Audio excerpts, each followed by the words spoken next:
Ada's Violin, The Story of the Recycled Orchestra of Paraguay by Susan Hood, illustrated by Sally Wern Comport. A town built on a landfill, a community in need of hope, a girl with a dream, a man with a vision, an ingenious idea. The Recycled Orchestra, comprising children from Cateura, Paraguay, playing instruments made from recycled trash, performs concerts all over the world to sold-out audiences. Here's the story of how it began. Now, this is a true story, and I will link some more information and some more videos in the description. There's a 60 Minutes segment on it, there's a TED Talk, and there's also a full-length documentary called Landfill Harmonic,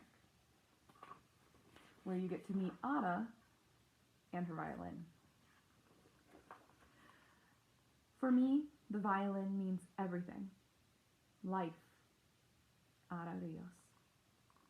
Ada Rios grew up in a town made of trash.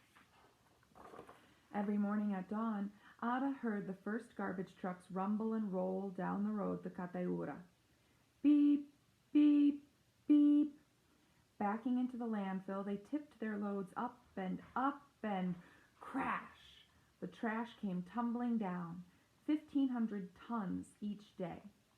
So if you're doing the math at home, 1,500 times 2,000 pounds in a ton is 3 million pounds every single day of garbage being dumped from the big city into her town. Ada and her friends watched as the gancheros, recyclers, scrambled, tearing into plastic bags with long-handled hooks, pushing aside moldy produce, and grabbing anything they could recycle or sell. The going rates? 5 cents for a pound of cardboard, 10 cents for a pound of plastic. This noisy, stinking, sweltering slum was not the most nurturing neighborhood. Ada watched, eyes wide, but she didn't say much. And yet, she liked to imagine each garbage truck was a box of surprises. One never knew what might be inside. Her father had found appliances, toys, perfumes, and antique watches. One woman even discovered a small box full of gold jewelry. Little did Ada know there was a bigger surprise waiting for her in the landfill. Every day when Ada's parents went to work, grandmother Miriam cared for Ada and her little sister Noelia. Grandma loved to sing rock and roll songs from the 1960s. The girls grew up to the tunes of the Beatles, Simon and Garfunkel, and Creedence Clearwater Revival. Ada loved to sing too, but only when no one was listening. Ada's dad brightened the night with stories and songs of great musicians. He turned up the radio and pointed out the sounds each instrument made. Ada heard one above all others.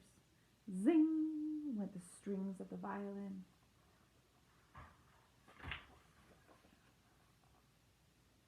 When the girls started school, Grandma returned to work as a recycler, collecting bottles and cans in the city. Classes let out at noon. Young Ada was in charge of Noelia until her parents were done with work. At first, the girls stayed close to home, playing with Grandma Miriam's doggies and making sand cakes in the dirt. Soon they joined their cousins, playing hide and seek or a game of handball in the streets. In time, they ventured farther afield, walking down to the bodega to get candy. But Ada noticed the teenagers hanging out in the alleys, grumbling about life in the landfill looming ahead. What would happen to them? To her? To her little sister? She watched as the older kids turned to gangs and got into fights. One day, when Ada was 11 years old, her grandmother saw a sign posted on the wall of a chapel. Violin, guitar, cello, taught Saturdays at 8 o'clock a.m. Fabio Chavez. How Grandma had longed to learn music. Too late for her, maybe, she thought, but not for her granddaughters. She signed them up without asking them, or their parents. Ada's heart sang out. Thanks to her abuela, she could leave her worries behind and learn how to play. At the first class, the teacher, Fabio Chavez, had 3 guitars and 2 violins to share. Ada chose a violin right away. But 10 children had signed up. Frustrated, Ada and her friends found that there were not enough instruments to go around.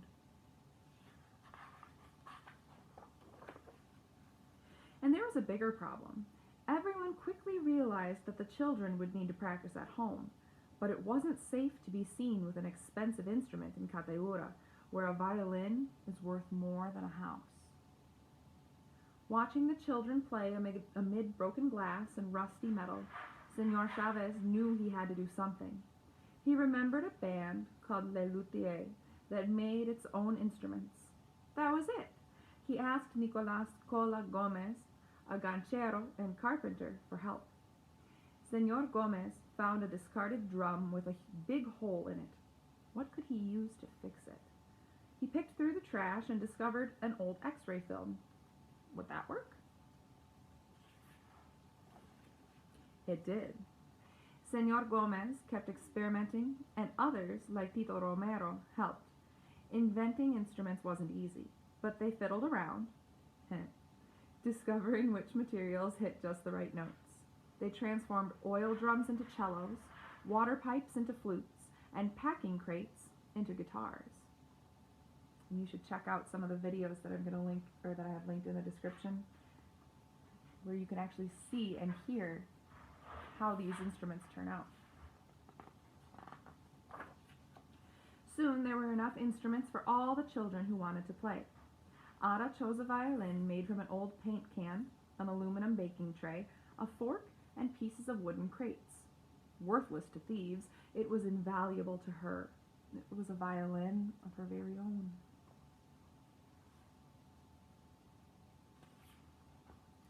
Senor Chavez set up a strict schedule of 3-hour lessons. The class had no classroom, so they played outside, despite the 100-degree heat and sudden downpours. At first, Ada and the others struggled. Sharps and flats clanged and clashed. Playing an instrument is a process. It doesn't matter if one is rich or poor, ugly, fat, thin. You cannot learn to play an instrument overnight, Senor Chavez told the children. Some kids decided it was too much work and gave up, but not Ada. After lessons, she would practice at home, sometimes 2 hours a day, after their 3-hour lessons. In time, the screeches, twangs, and tweets hit all the right notes. Their class became a small island where Chavez taught them to respect themselves and one another. Be kind. Always say please and thank you. Say you're sorry. Be dedicated when you commit to something, Senor Chavez told the children. Soon, the ragtag crew of kids learned to tune in, to listen to one another, to band together. The recycled orchestra was born. From then on, there was something new in the air in Cateura. Gancheros trudging home from the landfill might lift their heads to hear the sounds of Ada's violin, or the strains of Baby's cello, or the strum of Noelia's guitar. A symphony of sound helped to lift them beyond the heat, the stench, and their aching backs. With her violin, Ada could close her eyes and imagine a different life. She could soar on the high, bright, bittersweet notes to a place far away. She could be who she was meant to be. As Ada's skill grew, so did her confidence. Once timid, she now took center stage playing solos. She helped teach the younger children, too. Her teachers and fellow students took note. When she was 12 years old, Ada was named a first violinist. Imagine! She was first at something. Shortly after, she and her 39 fellow musicians were invited to perform concerts in Cateura and later in the nearby capital city of Asunción. Word of this extraordinary orchestra spread. Soon they were asked to perform in other cities and even other countries. Ada and her friends flew on their first airplane, stayed in their first hotel, swam in the bright blue waters of Rio de Janeiro, sampled their first pastries and pineapple, and saw sights they never imagined. The world dazzled them, just as they dazzled the world. When Ada was 16, the orchestra received a very special invitation. They were asked to tour with a world-famous rock band. Links in the description. More than 35,000 people awaited them at their first concert stop in Bogota, Colombia. Ada was more than nervous. She didn't know how to enter or how to greet the audience. She went blank. She saw a giant stage with glaring lights and heard people screaming. But she didn't have to worry. As the recycled orchestra took the stage, the people who had paid to see the rock band cheered for them. And if you can see the letters, Cateura, Cateura. The enormous audience sang and swayed to the music as the orchestra played, and as their performance came to a close,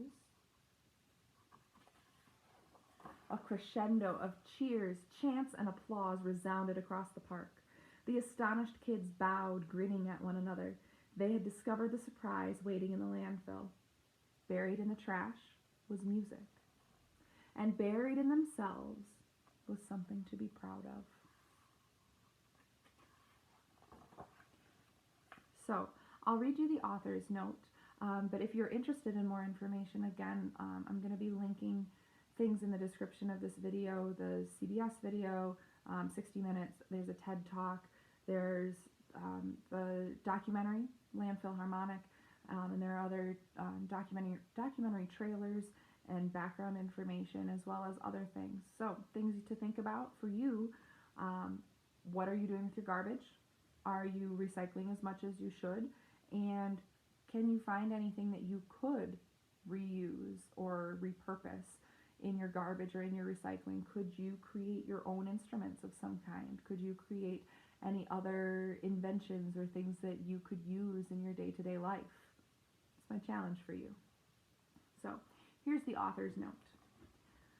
The world sends us garbage. We send back music. Fabio Chavez. Ara Rios' town, Cateura, is the main garbage dump for the capital city of Asunción, Paraguay. It is one of the poorest slums in all of South America. More than 2,500 families, 20,000 people, live there on less than $2 a day. They endure 14-hour days picking through the trash in the landfill to find things they can recycle and sell. Can you imagine working for 14 hours and only earning not even $2? Officially, children aren't allowed to work in the landfill, but that doesn't stop them. Some of the families need their help. Whoever can carry something can work, said Ada. Generations of Ada's family worked the landfill, including her father and grandmother. But her father later got a better job sewing and embroidering clothes. Her mom worked as a caregiver for an elderly relative. Ada and Noelia could attend school, but as children there were still long hours with nothing to do and trouble waiting in the wings. Then a newcomer came to town. Fabio Chavez was an environmental engineer sent to Cateura to teach safety practices to the gancheros working amid dangerous heaps of refuse. Laboring alongside them in the landfill, he befriended the recyclers and worried about their children. A musician himself, he decided to offer music lessons to keep the kids out of trouble. In time, Chavez's music class became an orchestra, aptly named the Recycled Orchestra. Concert invitations followed, but there were difficult roadblocks. Chavez discovered that the children didn't have the identity papers or even birth certificates required for travel. They had legally not been born. Chavez changed all that. Today, Ada and her friends have performed concerts all over the world, in Argentina, Brazil, Canada, Colombia, England, Germany, Japan, Mexico, Norway, Palestine, Spain, the United States, and more. They have toured with the rock band Metallica and played for world dignitaries, including Pope Francis. Money from the orchestra's concerts goes back to Cateura to help families rebuild their homes, their music school, and their lives. Not too long ago, we purchased a piece of land where we will build houses for 15 orchestra families, said Chavez. Ada has a new house there. This land is out of the flood zone. These families will never again have to face the evacuations that displace Cateura villagers every year when the river rises.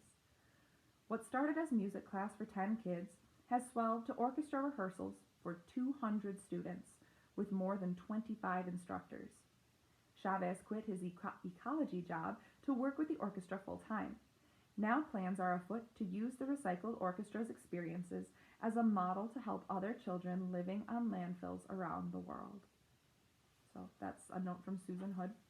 I've got a picture for you here, and a quote from Fabio Chavez. Music allowed us to connect with other people. Without even speaking the language, we understand each other.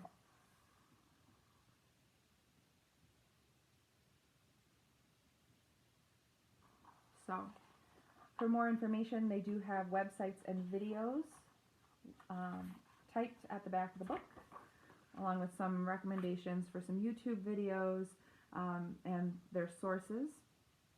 Never doubt that a small group of thoughtful, committed citizens can change the world. Indeed, it's the only thing that ever has. Margaret Mead. So, how can you change the world?